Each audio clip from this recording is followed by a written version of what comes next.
Alex Wheatle, great to see you. Thanks for agreeing Nice to see you to too. be interviewed by myself and Words of Colour, on behalf of Words of Colour. Um, you've been a busy man. Obviously, you're a novelist, Yeah. you're a journalist, you're a social commentator, Am I? you're a rapper. Oh, well, yeah, that's what I hear. That's what, and basically, especially some of the stuff that you've written for The Independent, on the state of, fiction and publishing in the UK. I don't think you're saying that in a passive way. You're saying that in a quite assertive way on behalf of You have writers. to. You have to write what you believe. Yeah. You know. Well. I mean, you've been writing extensively since the 80s, really, isn't it? Would you say? Yeah. Since I was 17, 18, when I was turned my hand as a DJ for a little sound system back in South London. Is it Yardman Back Irie? in yes, right. Yeah, Yardman yes, Irie. I love that. You're cringing, so obviously. Yeah. Come back to haunt you. Yeah. I kind of wore a similar hat too to this. Oh my gosh! It's cold See? today. Yeah. So yeah, just to try and but you have to the talent was so great at that time. Yeah, DJs like Papa Levi, Tipper Irie, Champion. Yes. And so the competition was hot. Yeah. So you had to come up with something new every week, and that forced me into a habit of and a discipline of writing almost every day, trying to come up with another rhyme, a new line, if you like, for a performance on a Friday or Saturday night. So it was good training to be a novelist actually, because it kept my mind focused all the time. So. I mean, in your first book, Brixton Rock. I mean, is that a play on Brighton Rock for you? Well, obviously I enjoyed Graham Greene's book, Brighton Rock, and it had a few similarities, if you like, to my novel. But I thought the name Brixton Rock was great. It's funny, you're talking about how much, on some level, hasn't changed when you think about 1981, the Brixton riots, and your sort of formative period when you started writing, in your teens, and the fact that you just finished touring Uprising. That's right. And you first did your one-man show Uprising last year, isn't it? Yes, I first wrote it, if you like, thinking that someone else was going to perform it, because I really felt it's over 30 years now since 1981 and all that. Yeah. Could I be up to singing those lyrics and performing those songs? I performed a few Dennis Brown songs and one Sugar Minor song. I love those artists, and I thought, could I really do this? But it was a director, Yatinda Verma from Tara Arts, who encouraged me, Alex, go for it. So that's what I do. I intersperse with singing and also telling my story from how my parents abandoned me, and I grew up in a children's home in the Surrey countryside. And then I returned to Brixton at a young age, and then it was a culture shock, if you like, to see, us kind of claiming my own identity, if you like. And at that same time, I fell into bad company, time of the riots. Following that, I spent time in prison, but I was inspired by a Rasta who taught me about self-love and my racial heritage. And so I came out an educated man, and second day of my release, I went to Brixton Library and started reading. That's the thing, isn't And it? that saved me. I mean, there's a couple of things that I suppose, because the reviews of the show has been, just like the first time, absolutely, brilliant. And people, one of the things that surprised a lot of people, I think, with you is the fact that you were rapping, and the fact that you, the different skills that you have, that actually you could have gone down, not just the writing route, you could have gone down the music route, Perhaps. So it's interesting. But what was it, and is it about writing that captured you in a way, in such a consistent way? If you like, being a storyteller. I enjoy being a storyteller because when I used to write my lyrics, it was all about taking a slice of Brixton on a daily basis and presenting that to an audience. So really, I haven't changed that much when you think about the subject matter of what I write about. So in Brixton, I might write a lyric about a complain neighbour who's always banging on your front door, telling us young boys to turn down the music. And so again, a bit of Brixton life, if you like. But now I'm just widening that into novel form and telling stories that we all know about, but we rarely see in the bookshops. I mean, because the thing is, Uprising sort of it's not just about your life, but also about incorporating Brixton Rock and East of Acre Lane. It makes me laugh. I'm thinking now you can have your own soap in a way. You've got all those sort of landmarks in London, isn't it? That's right. And I imagine that's a real pull for people to not just read your books, but come and see it because you're writing about London as Yeah, it is, rather than a fictional one that a lot of people can't relate to. Yeah, what I obviously it's my own story seen through my eyes, and there's a huge chunk of it that is about the Friday and Saturday of the Brixton uprising, from what I was doing, how I was mixed up in all that, even the days afterwards. And so I describe all that in detail. And when you think about it, if you look at the press reports, there's not many first-hand accounts of from if you like the people who took part in it. You have views of the politicians, you have views on the police, but it's very small. Relatively, it's kind of small on the our side, if you like. And so that story needs to be told. We asked some people to send some questions through to ask you, and Yvette Edwards, novelist, who a cupboard full of coats, was a book along this novel. Right. Look, I'm bigging her up now, so she owes me. But she came to see Uprising, and basically she sent me about 15 questions, but I'm going to ask a couple. All right. 15. She said that you both conform to the stereotype of a black man, but also defy the stereotype. Is that a theme that defines you and your art? I think so, because no one expected me to write a novel. And there were reasons. I mean, it's very complex, but there are reasons how I maybe perhaps fell into bad company when I was 16, 17, 18. Because I had no strong role models to base myself on. Also, the people who grew me, they always said bad things about me, so they never felt that I would amount to too much. And so I always felt down on myself, especially in the educational system, where I was expelled 3 or 4 times, because I was always this black homeboy, from an orphanage. They never expected that I would amount to too much. So really, aspiration was kind of knocked out of me at a very, very early age. I never felt I could achieve too much. And it's only after meeting that Rasta in prison where he made me believe that, hey, I could contribute to society. I've got a brain and it's worth nurturing. And it's worth reading and it's worth thinking about what I can do and where my talent lies. It's only then that I realized, hey, maybe I can make a mark in this world, because before that, because the way I grew up, I just never felt it was attainable. But this is why I visit so many prisons and young offenders institutions, to try and instill that belief in the young that I come across, because I never had that when I was growing up. So, and maybe they didn't have that either. So it's very important that a young know and realize that they're all talented in their own way, and they have to go on a journey to find out where that talent lies.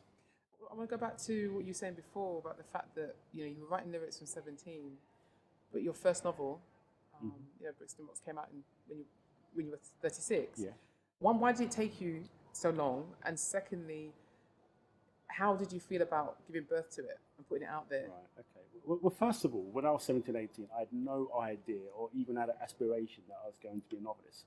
That didn't just enter my head. I had dreams of becoming the next Bob Marley or the next U-Roy or someone of that ilk. Yeah. Those are my heroes of the day.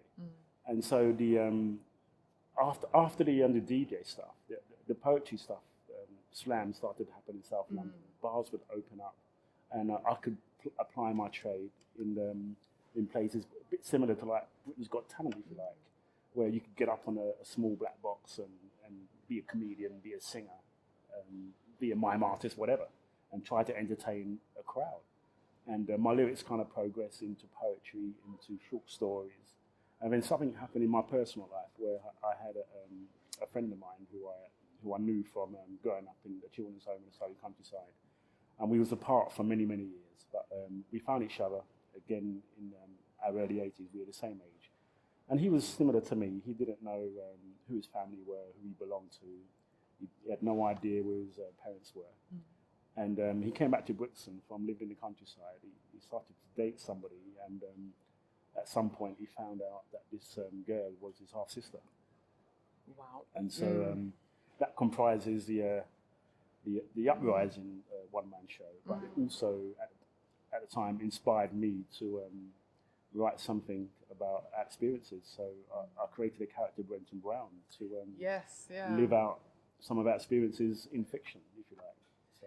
But truth is, a lot of it is true. When the novel first came out, did you then see yourself as a novelist? Yeah.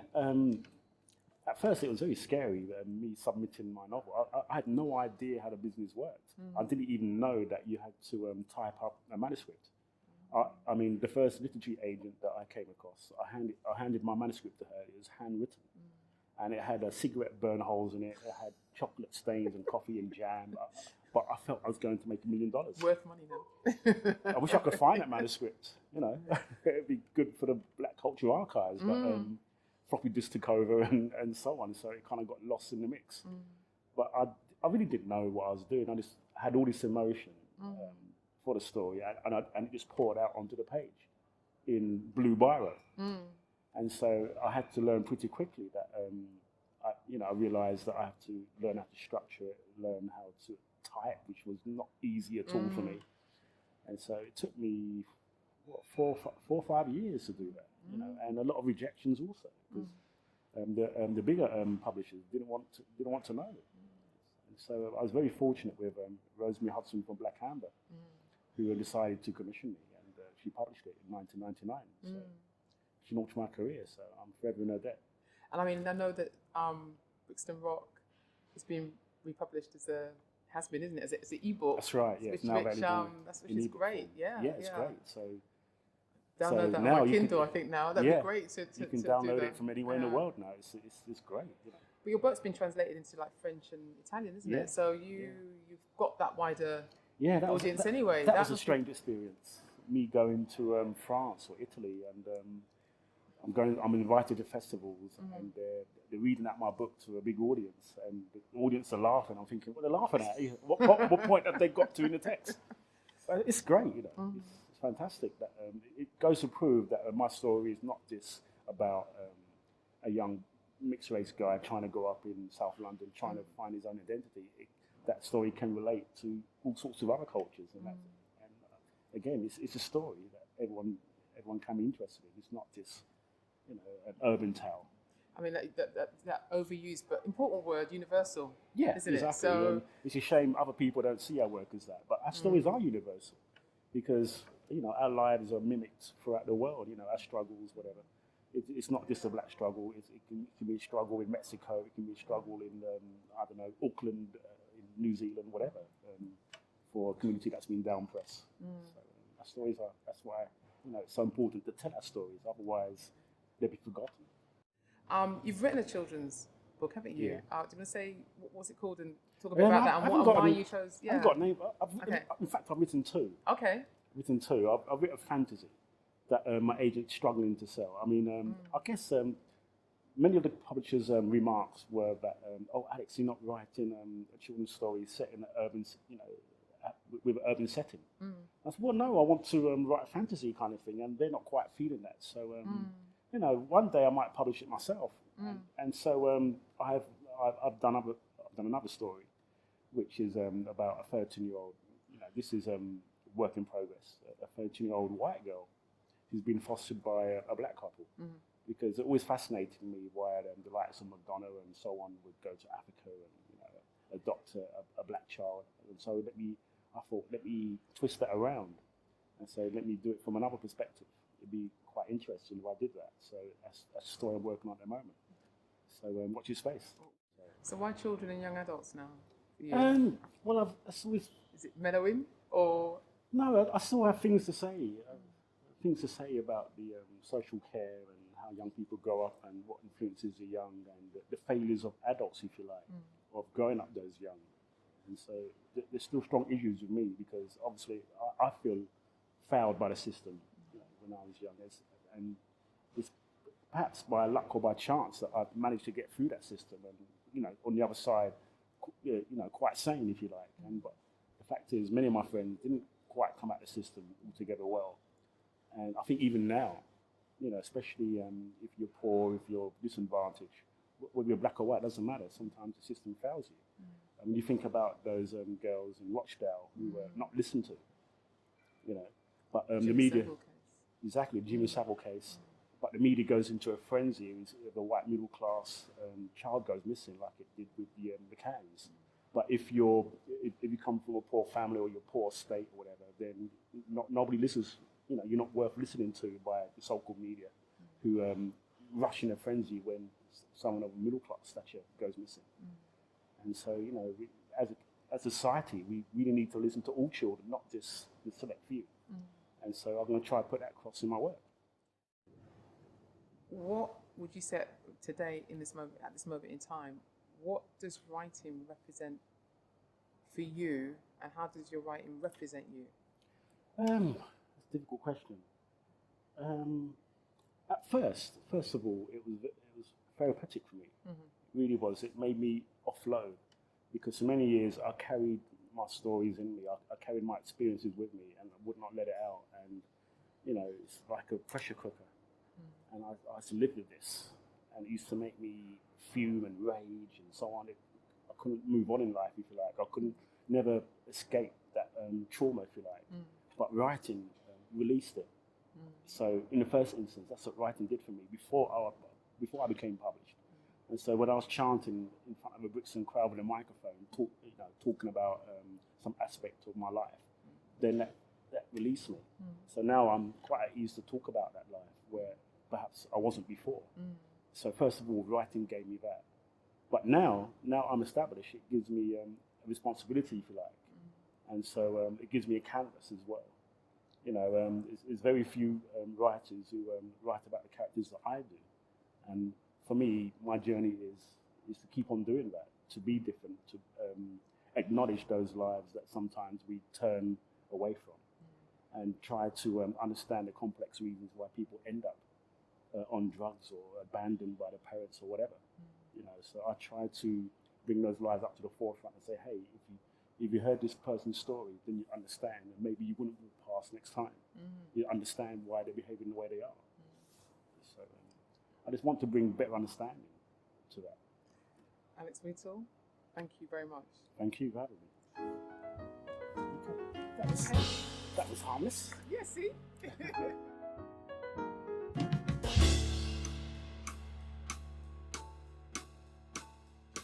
When did you learn the rules of love's game?